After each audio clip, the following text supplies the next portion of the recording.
Curta, compartilhe, comente e inscreva-se no canal Mente Milionária Oculta. O Brasil já teve um escândalo financeiro tão grande que parece impossível ter sido esquecido. Bilhões de dólares.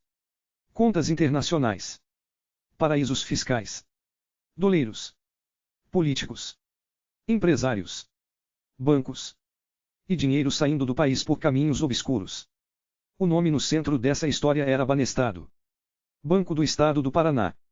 Uma instituição pública estadual, tradicional e importante para a economia paranaense. Mas, nos anos 90, o nome Banestado passou a ser lembrado por outro motivo. Um escândalo gigantesco de evasão de divisas. O caso ficou conhecido como escândalo das contas CC5. E, segundo investigações, envolveu remessas bilionárias para fora do Brasil. Essa é a história do Banestado. O escândalo bilionário que o Brasil quase esqueceu. Para entender o caso, é preciso entender uma sigla. CC5. As contas CC5 eram contas usadas por pessoas ou empresas não residentes no Brasil. Na teoria, serviam para movimentações legais de estrangeiros.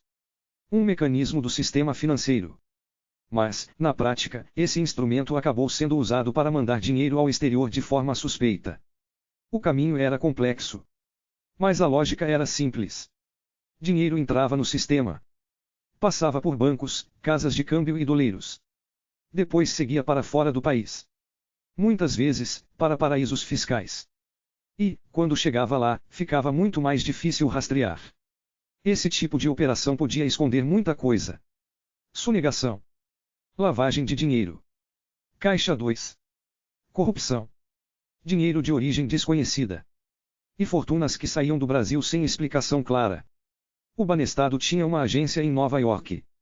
E essa agência virou peça importante da história. Segundo informações ligadas às investigações, grandes volumes passaram por contas daquela agência. A Câmara dos Deputados registrou que, apenas em 1996 e 1997, cerca de 14 bilhões e 900 milhões de reais circularam por 137 contas da agência do Banestado em Nova York. Boa parte desse dinheiro teria seguido para paraísos fiscais. O número impressiona. Mas o mais impressionante é a sensação de que o sistema funcionava quase como uma máquina. Uma máquina de mandar dinheiro para fora. E essa máquina envolvia muita gente. Não era apenas um banco. Não era apenas um doleiro. Não era apenas uma conta. Era uma rede. Casas de câmbio. Intermediários. Empresas de fachada. Contas no exterior. Clientes poderosos. E operadores especializados em esconder rastros. A Polícia Federal investigou o caso por meio da Operação Macuco. Depois, o Congresso criou a CPI do Banestado. O objetivo era apurar responsabilidades sobre a evasão de divisas do Brasil para paraísos fiscais.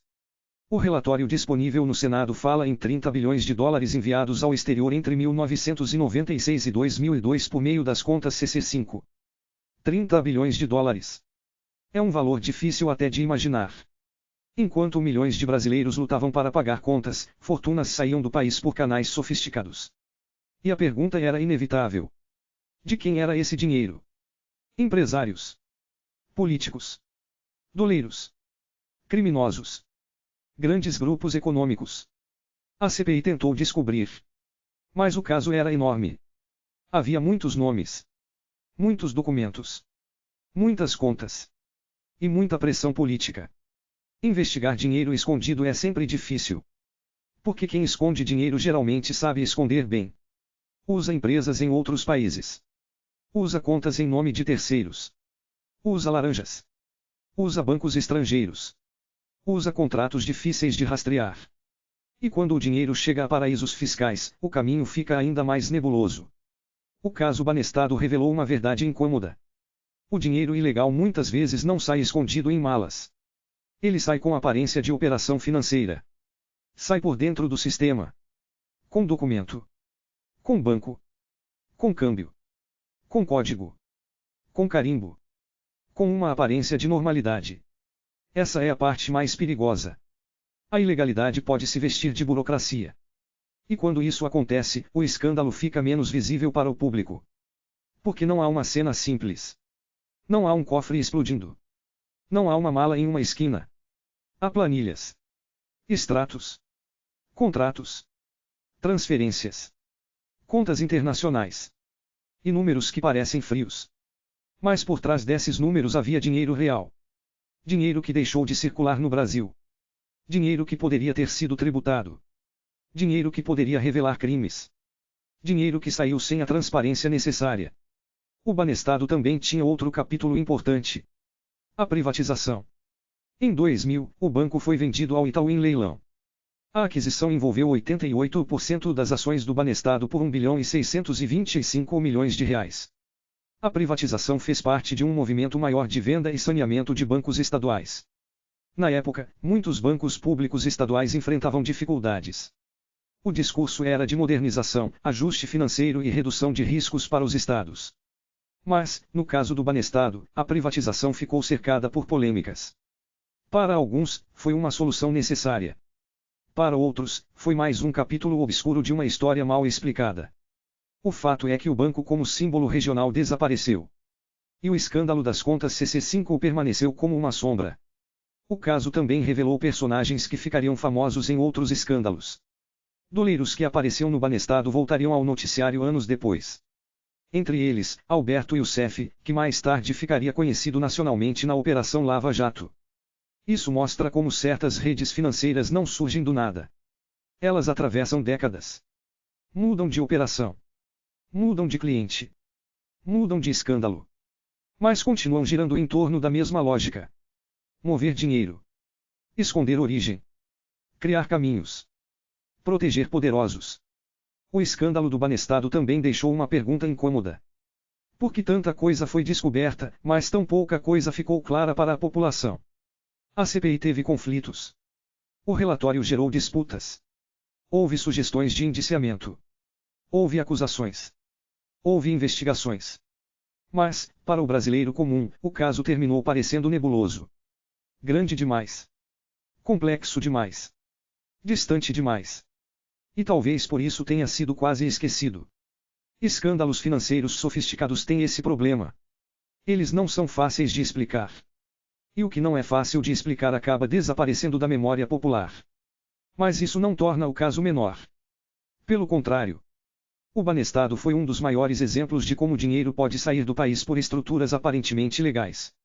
Mostrou falhas de fiscalização. Mostrou o poder dos doleiros. Mostrou a força dos paraísos fiscais. E mostrou como o sistema financeiro pode ser usado para esconder fortunas. A lição do Banestado é dura. Nem todo escândalo tem barulho. Alguns acontecem em silêncio. Dentro de agências. Em ordens de transferência. Em contas internacionais. Em nomes que o público nunca vê. Em documentos que quase ninguém entende. E quando a verdade aparece, ela já percorreu meio mundo. O caso também ensina que dinheiro escondido não é apenas um problema de ricos. Quando bilhões saem do país sem transparência, toda a sociedade perde. Perde a arrecadação. Perde confiança. Perde controle. Perde a capacidade de saber quem realmente está jogando dentro das regras. No fim, o Banestado virou mais do que um banco privatizado. Virou símbolo de um Brasil subterrâneo. Um Brasil de contas secretas. De remessas suspeitas. De operadores financeiros. De poder invisível. E de escândalos grandes demais para caberem na memória do povo. A pergunta final continua no ar. O Banestado foi apenas um banco usado por operadores? Ou foi a porta de entrada para revelar uma rede muito maior? Talvez a resposta esteja justamente no tamanho do silêncio que ficou depois. Porque algumas histórias não são esquecidas por serem pequenas. São esquecidas porque incomodam demais. Curta, compartilhe, comente e inscreva-se no canal Mente Milionária Oculta.